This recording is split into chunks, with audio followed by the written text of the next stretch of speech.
बिस्मिल्लाहिर्रहमानिर्रहीम। अस्सलाम वालेकुम। Welcome back to my YouTube channel. आज की इस वीडियो में हम बेल बॉटम ट्राउज़र की कटिंग और स्टिचिंग सीखेंगे। तो अगर वीडियो पसंद आए तो ज़रूर लाइक कीजिएगा और अगर चैनल पे नए हैं तो इसको सब्सक्राइब कर लीजिए।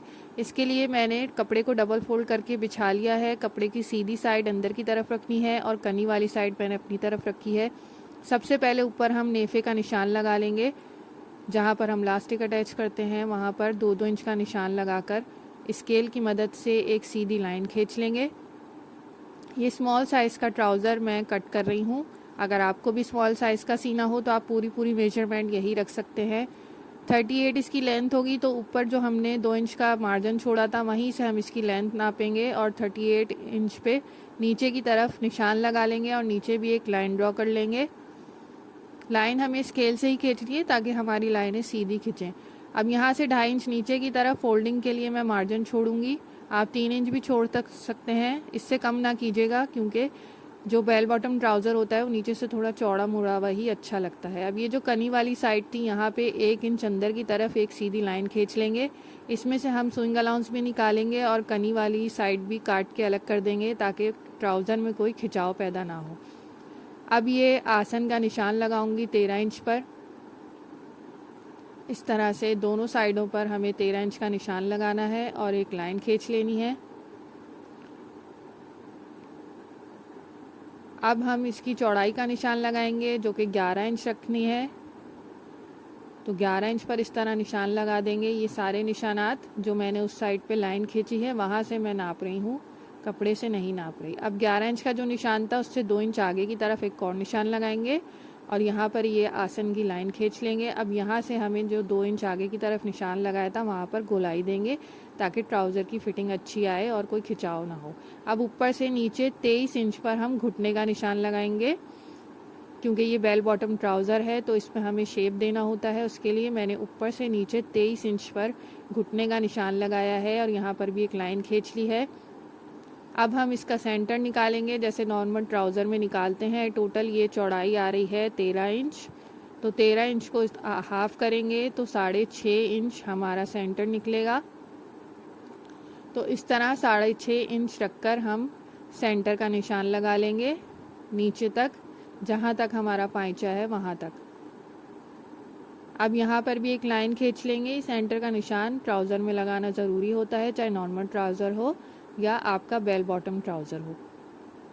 अब यहाँ पर हम फिटिंग का निशान लगाएंगे 9 इंच पर, यानी 4.5 इंच एक तरफ और 4.5 इंच एक तरफ। नीचे हमें पाइचा रखना है 12 इंच चौड़ा, तो 6-6 इंच के निशान साइडों में लगा लेंगे सेंटर से नापते हुए। अब ये वाला स्केल हमें चाहिए होता है ट्राउज़र की कटिंग के लिए जिससे बहुत अच्छा शेप आता है, तो इसे इस तरह रखकर इसको शेप देकर एक लाइन ड्रॉ कर लेंगे। नीचे पाइचे के किनारे का जो निशान लगाया था वहाँ से इसको मिलाते हुए रखेंगे। अब इसे इस तरह पलटकर दूसरी तरफ ले आएंगे और पाइचे के किनारे से मिलाते हुए जो ऊपर घुटने का निशान लगाया था 9 इंच पर वहाँ से इसको शेप देंगे।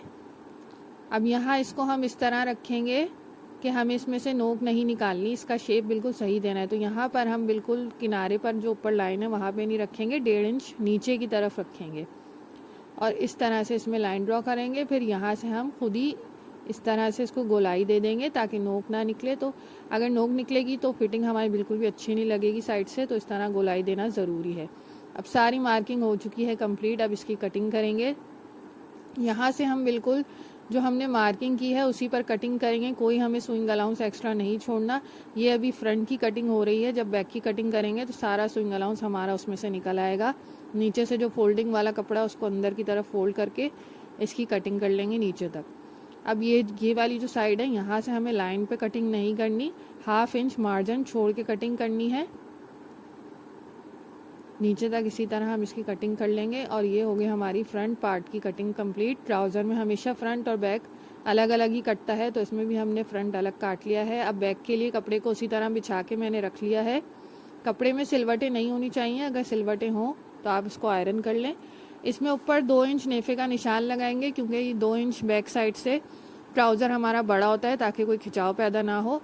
अब 2 इंच का जो निशान लगाया था उससे नीचे हम अपना फ्रंट वाला ट्राउज़र का पार्ट पूरा सेट करके बिछा लेंगे। और इसी के मुताबिक हम बैक की भी कटिंग करेंगे, लेकिन 2 इंच बढ़ाते हुए कटिंग करेंगे। पहले अच्छी तरह इसको सेट करके बिछा लेंगे। अब 2-2 इंच आगे की तरफ हम इसकी मार्किंग कर लेंगे, जिस तरह नेफे के पास से, फिर आसन के पास से। अब ये जो हमने चौड़ाई का निशान लगाया था, यहाँ से भी इसी तरह 2-2 इंच आगे की तरफ सारी मार्किंग कर लेंगे। पहले गोलाई देंगे, नीचे से भी पाइंचा 2 इंच आगे की तरफ बढ़ा लेंगे। 2-2 इंच की मार्किंग करके अब हम उसी स्केल से इसमें भी लाइन खींच लेंगे, ताकि फिटिंग हमारी बिल्कुल परफेक्ट आए। आपको यही ट्राउज़र मीडियम साइज़ पे करना हो तो आप इसमें 2-2 इंच का इजाफा कर दें, तो ये आपका मीडियम साइज़ का हो जाएगा। अब यहाँ से हमें इस तरह से आड़ी लाइन खींचनी है, किनारे से ऊपर की तरफ इस तरह इसको आड़ी लाइन खींचेंगे। इसका मकसद ये होता है कि जब आप ट्राउज़र पहन के उठते बैठते हैं तो ये आपके लिए कंफर्टेबल रहता है, ये खिंचता नहीं है। तो ये ज़रूरी होता है, चाहे नॉर्मल ट्राउज़र हो या बेल बॉटम, आप बैक साइड से 2 इंच एक्स्ट्रा छोड़कर ये आड़ी लाइन ज़रूर खींचें। अब इस साइड से अब इसकी कटिंग करना शुरू करेंगे। ऊपर से साइड से बिल्कुल ऊपर वाले पार्ट के साथ साथ कटिंग कर देंगे। जिस साइड से मैं काट रही हूँ बिल्कुल ऊपर वाले पार्ट के साथ साथ मैंने कटिंग की है। और यहाँ से जो हमने 2 इंच एक्स्ट्रा मार्किंग की थी, वहाँ पर मैंने इसकी कटिंग कंप्लीट कर ली है। नीचे से भी एक्स्ट्रा कपड़ा काट के अलग कर लेंगे। जो फोल्डिंग के लिए हमने छोड़ा था, बिल्कुल साथ साथ जो फ्रंट वाला पार्ट था उसके साथ साथ नीचे से भी काट लेंगे। अब ये जो फोल्डिंग वाली लाइनें खींची थी, यहाँ पर छोटे छोटे कट लगाएंगे, ताकि सीते हुए जब हम इसे फोल्ड करें तो ये बिल्कुल बराबर से फोल्ड हो, आगे पीछे ना हो। ट्राउज़र की हो गई है कटिंग कंप्लीट। अब हम इसकी स्टिचिंग करेंगे। स्टिचिंग के लिए सबसे पहले हम ये आसन वाले हिस्से जोड़ लेंगे आपस में, फ्रंट का फ्रंट के साथ, बैक का बैक के साथ। आसन जोड़ने के बाद हम इस तरह इसको बिछा के रखेंगे। बैक को सीधी साइड ऊपर की तरफ है और ये बैक के ऊपर मैंने फ्रंट को बिछाया है। अब साइडों की सिलाई लगा लेंगे सीधी सीधी। 1/2 इंच मार्जिन हमने कपड़े का छोड़ते हुए सिलाइयाँ लगाई हैं। साइडों की सिलाई लगाने के बाद अब हम इसमें लास्टिक अटैच करेंगे। लास्टिक अटैच करने से पहले एक ट्रिक होती है मेरी कि आप इसको इस तरह पहले बारीक मोड़ लें चारों तरफ से। जहाँ पे हमें लास्टिक लगाना है बिल्कुल थोड़ा सा इस तरह मोड़ के इस पर पहले सिलाई लगा लें, तो लास्टिक लगाने में आपको आसानी होगी। अच्छा, इस ट्राउज़र में हम फ्रंट को प्लेन रखेंगे और साइडों में इसके इलास्टिक लगाएंगे, जो कि रेडीमेड कपड़ों में आजकल लग कर आता है। बहुत ही आसान तरीका है। ये 0 की बुकरम ले लेंगे। मैं इसमें 1 इंच चौड़ाई के जितना इलास्टिक लगा रही हूँ। जितना आपका चौड़ा इलास्टिक हो उतनी ही चौड़ी बुकरम लेनी है। और बुकरम की लंबाई जो है वो 8 इंच है। तो बुकरम को इस तरह फ्रंट साइड पे सेंटर में रखते हुए हम इसको पहले आयरन की मदद से इस पर चिपका लेंगे 0 की बुकरम को। फिर हम इसमें लास्टिक अटैच करेंगे। लास्टिक मैंने 18 इंच का लिया है। 8 इंच की हमारी ये बुकरम हो गई और 18 इंच का लास्टिक। तो ये देखें बुकरम मैंने इस पर चिपका ली है। जहाँ पे देखें 2 इंच ऊपर छोड़ते हुए जो हमारा मार्जिन था नेफे का, उससे नीचे मैंने बुकरम चिपकाई है। अब इसे इस तरह फोल्ड करेंगे और इस पर सिलाई लगाना शुरू करेंगे। इस तरह से बनाने से आपकी जो फिटिंग होती है वो बहुत अच्छी आती है। फ्रंट साइड पे बहुत प्लेन प्लेन लुक आता है, एकदम लास्टिक का झमघटा नहीं बनता। अब हम लास्टिक ले लेंगे। लास्टिक को हम रखेंगे बुकरम के एंड से थोड़ा सा पहले और इस तरह मोड़कर सिलाई लगाएंगे। सिलाई लगाते हुए हम आगे की तरफ आएंगे। जहाँ तक हमारा लास्टिक शुरू हो रहा है वहाँ तक आकर अब हम लास्टिक के ऊपर सिलाई लगाएंगे। 1/2 इंच लास्टिक एक्स्ट्रा छोड़ते हुए हम इस पे सिलाई लगा के इसे पक्का कर लेंगे, ताकि जब हम इसे अटैच करते हुए खींचें तो लास्टिक हमारा सिलाई से निकले नहीं। तो 3-4 दफ़ा हमें ज़रूर इस पे सिलाई लगानी है। मैंने भी देखें इसमें 4 दफ़ा सिलाई लगाई है। आप भी इसी तरह सिलाई पक्की करते हुए इस लास्टिक को अटैच करें। अब नॉर्मली जैसे हम लास्टिक अटैच करते हैं वैसे लास्टिक को अंदर रखते हुए इसमें सिलाई लगाते चले जाएंगे। याद रहे कि सिलाई हमारी लास्टिक के ऊपर ना आए, कपड़े के ऊपर ही आए। अब पहले से जो हमने इसमें ये बारीक सा फोल्ड कर लिया था, तो अब देखें आसानी से हमें डबल फोल्ड नहीं करना पड़ रहा। बस हमें फोल्ड करके एक सिलाई लगानी पड़ रही है और हमारी सिलाई बिल्कुल बराबर आ रही है। लास्टिक छोटा होने लगे तो उसे आप इस तरह खींच के आगे ले आएँ और चारों तरफ इसी तरह लास्टिक को अटैच कर लें। मैंने इलास्टिक अटैच करने की बहुत डिटेल वीडियो भी अपने चैनल पे अपलोड की है, आप चाहें तो विज़िट करके देख सकते हैं। इसी तरह से खींच खींच के इलास्टिक को आगे लाते जाएं और सिलाई लगाते चले जाएं। इलास्टिक अगर आप 2 इंच का ले रहे हैं तो आप मार्जिन उसी हिसाब से छोड़िएगा ऊपर नेफे का। मैंने 1 इंच का लिया है तो मैंने 2 इंच का उसमें मार्जिन छोड़ा था ऊपर। 1 इंच का नॉर्मल इलास्टिक बिल्कुल सही रहता है। अब इस तरह सिलाई करते हुए देखिए हम दूसरी साइड पे पहुंच चुके हैं। अब उसी तरह से बुकरम के ऊपर हम इलास्टिक को सेट करेंगे। देखें जिस तरह आपको नज़र आ रहा है, इस तरह से थोड़ा आगे रख के हमें इसे सेट करना है, बिल्कुल बुकरम के एंड तक नहीं रखना, ताकि इलास्टिक हमारा बुकरम के साथ मजबूती के साथ अटैच हो, क्योंकि बाद में जब ये पहना जाएगा खिंचेगा तो इलास्टिक और बुकरम अलग अलग हो जाएंगे। तो आप बिल्कुल इसी तरह रख कर इस पर सिलाई लगाएं ताकि दोनों आपस में अटैच हो जाएं। यहाँ पे भी 3-4 सिलाइयाँ लगाएंगे ताकि जब हम बाद में खींच के इसमें सिलाई लगाएं तो हमारा इलास्टिक जो है वो अलग ना हो। इसी तरह से 4 सिलाइयाँ लगा के हम सेंटर में आ जाएंगे सिलाई करते हुए। तो ये इलास्टिक तो इसमें हो गई अटैच।